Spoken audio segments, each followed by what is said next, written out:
Open your book to page 603. This lesson is to use the formula for sine and cosine of a sum or difference. So there are 4 formulas over there that you need to memorize. But again, the way to memorize all this formula is recognizing the pattern. Okay, so let's go and start with the first one, and I'm going to write them all down so you can look at the pattern. So sine of alpha plus beta equal to sine alpha cosine beta plus cosine. Yeah, I don't like to write it this way. I'm going to write it the other way, the way I used to, right?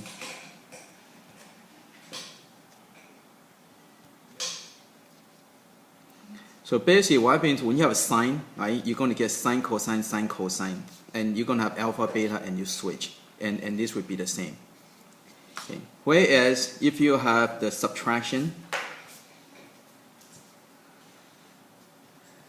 okay, again, so the way to memorize, if it's sine function, you're going to get sine, cosine, and the sine, this over here will be the same. So if it's plus, you're going to get plus. If it's minus, you're going to get minus. So you're going to get, again, for sine, the difference or the sum, when you have a sine function, you're going to have sine, cosine, sine, cosine.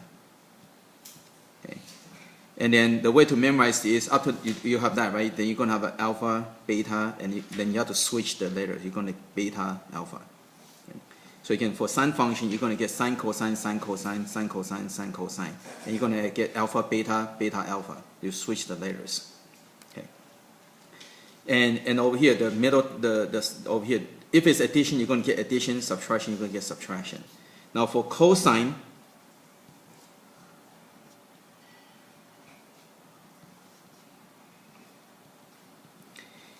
so for cosine, you're going to get cosine, cosine, and this is going to be opposite. And you're going to get sine, sine.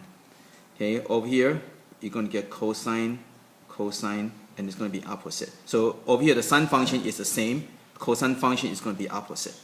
And for sine function, you're going to get sine, cosine, sine, cosine. For the cosine function, you're going to get cosine, cosine, sine, sine.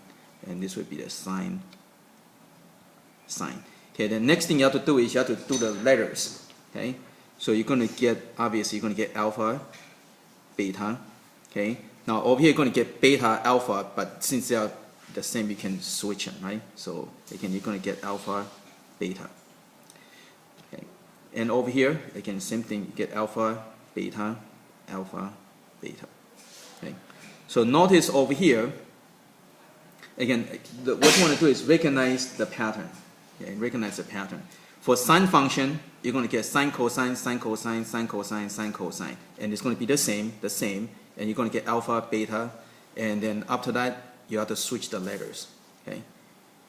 And for the cosine function, you're going to get cosine, cosine, sine, sine, cosine, cosine, sine, sine, right? And it's going to be opposite, opposite. And then you're going to get alpha, beta. But over here, it's okay if you switch the letter, you can get beta, alpha.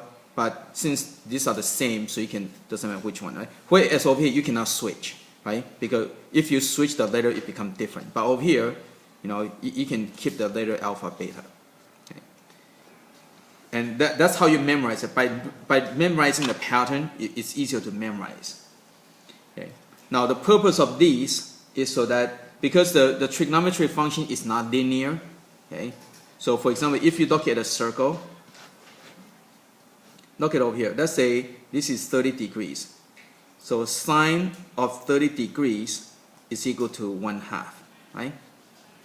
And sine of 45 degrees equal to square root of 2 over 2, right? And sine of 60 degrees equal to square root of 3 over 2. So sine of 90 degrees is equal to 1. So notice what happens if we add these two together. Do they equal to 1? No, right? So sine 30 degrees plus sine of 60 degrees is not equal to sine of 90 degrees, because they're not, because the trigonometry function is wave. It's not linear. If the function is linear, yeah, then you can add with equal.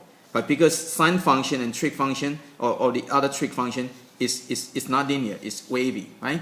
And or you can see the graph like that. So it's not straight line. That's why it does not add up equal to like this. This only apply if it's a straight line. But all the trig functions are not straight lines. That's why you cannot just add these. So you have to kind of come a way to derive it. So we're not going to go over how they come up with those functions. Okay. But anyway, so this is the things that you need to use. So let's go over some examples how you can use these. So page 603, example 1. Okay, A, you want to evaluate sine of 15 degrees. So first, well, this is not a spatial angle, so you need to figure out how to make this, into sum or difference of two spatial angles. So first you need to do is make this into two spatial angles. So 15, okay, again, there are different combinations. Okay, 15 degrees came from like 45 minus 30, okay, or 60 minus 45. So you can use any one of those. Okay, so I'm going to make this into either one of these. So try to use this one. So I'm going to use the 45 degrees minus 30 degrees. Okay, so now this becomes this one over here, right? It's sine function of difference of two angles. Okay, so again, memorize your formula, right? So this is going to be equal to, so sine function, you're going to get sine, cosine, and it's going to be minus sine, cosine, right? And so you're going to get 45 degrees, 30 degrees, and it's going to be 30 degrees, 45 degrees. Okay, I'm going to move this a little bit over. Okay, and now you can evaluate, right? So sine of 45 degrees is square root of 2 over 2. Cosine of 30, so you can draw two triangles. One is 45 degrees and one is 30 degrees, right?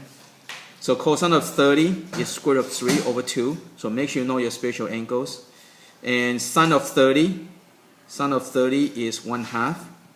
Cosine of 45 is square root of 2 over 2. And then you multiply, you get square root of 6 over 4 minus square root of 2 over 4. Okay, and that's your answer.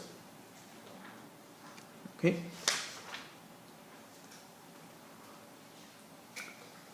Okay, let's go to B. Cosine of 165 degrees.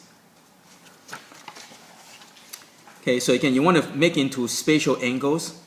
So 165, what can we make into?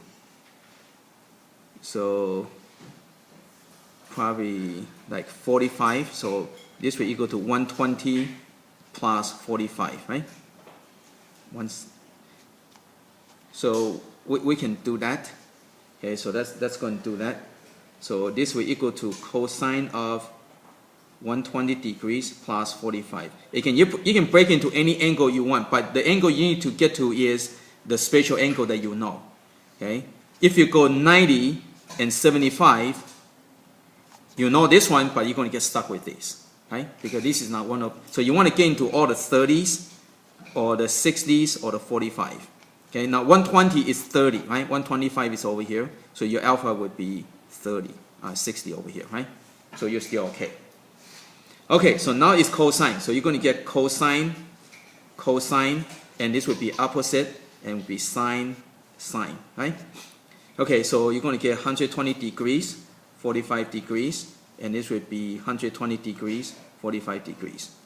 Okay, if you have this switch, that's fine, because I mean both are sine, right? Okay, so now you can go and evaluate. So again, the cosine of 60 degrees or 120 degrees, right? Alpha would be 60 degrees, right? So you got to know that. So this would be negative 1/2. So you have to know your triangle. And this would be square root of 2 over 2. So sine of 120 is square root of 3 over 2. So draw this little triangle over here, right? So this is negative 1/2 square root of 3 over 2. Okay, now this one is fairly easy, so I don't even bother to draw your triangle. Now you got to know that already, right? And then you work it out. So you're going to get negative square root of 2 over 4 minus square root of 6 over 4, and that's your answer. Okay, and that's it. So again, you need to make this into spatial angles and then just work it out. Okay. Okay, so let's go and try some practice.